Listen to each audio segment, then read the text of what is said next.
I vowed to transfer schools with my childhood friend when he claimed he was being bullied, but the day before we were to finalize the transfer he backed out. His friend teased him, "Man, you fake being a punching bag just to get rid of Alice Wiley, that's cold. You two have been thick as thieves since forever. Are you really cool with her going to a new school alone?" Shane Page brushed it off. "It's just another high school across town, not a big deal. I'm tired of her always being up my ass, this works out perfectly." I stood frozen outside the door for a long time. Finally I turned and walked away. On the transfer form I crossed out Oathport High and filled in the international academy my parents had been pushing for. Everyone seemed to forget that Shane and I were never equals. Chapter: The moment I overheard the truth, my heart slammed against my ribs. In the past month my childhood friend Shane Page had been feeding me stories of being jumped, framed and humiliated at school. I threw myself into shielding him, but I couldn't block every blow. When it became unbearable I suggested he transfer schools for a clean slate. That day he was soaked from a bucket of ice water, his sharp cheekbones ghostly pale. He grabbed my hand trembling. "I can't face a new place alone." We'd been inseparable since kindergarten, walking to and from school together for over a decade. Deep down I'd been nursing a quiet crush on him, so in a rush of loyalty I promised, "Don't worry Shane, you'll go wherever you go." But standing outside that private room I realized it was all a cruel ruse to push me out of his life. Does he hate me that much? Inside his friend kept talking. "Alice is crazy about you. What if she falls for someone else out there?" Her Shane scoffed as if the idea was absurd. "She is so loyal, she'd take a beating for me and not even flinch." "You think she'd ever stop loving me?" His friend muttered. "I don't know, but she doesn't seem like someone you mess with." "No chance," Shane said lazily.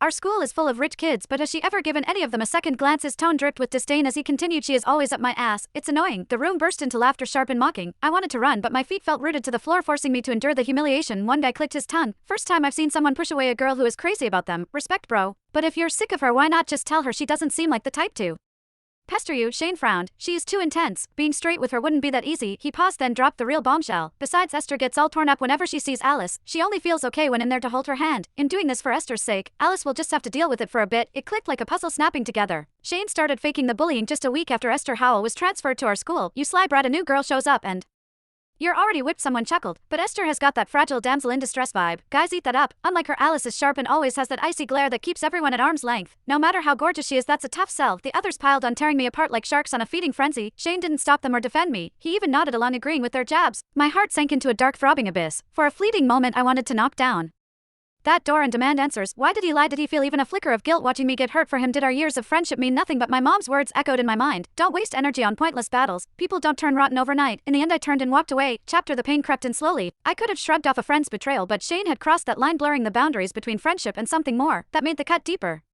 The day we agreed to transfer he dragged me to a bar to celebrate our escape. The dim neon lights cast a hazy glow and I couldn't tear my eyes off the guy I'd loved in secret for years. My heart raced wild and untamed. When he leaned in to kiss me I didn't pull away. Years of bottled up feelings surged, overwhelming me like a tidal wave. Unable to hold back I asked, "Shane, what are we now?" He dropped a tender kiss on my forehead. "What else, silly?" The bar exploded with cheers, mirroring the spark in my heart. But just 2 days later his words shattered that fragile hope. I laughed through my tears, the sound bitter. It looked like that flirty vague answer was just another trick to shove me aside and make way for Esther. The wind chimes in my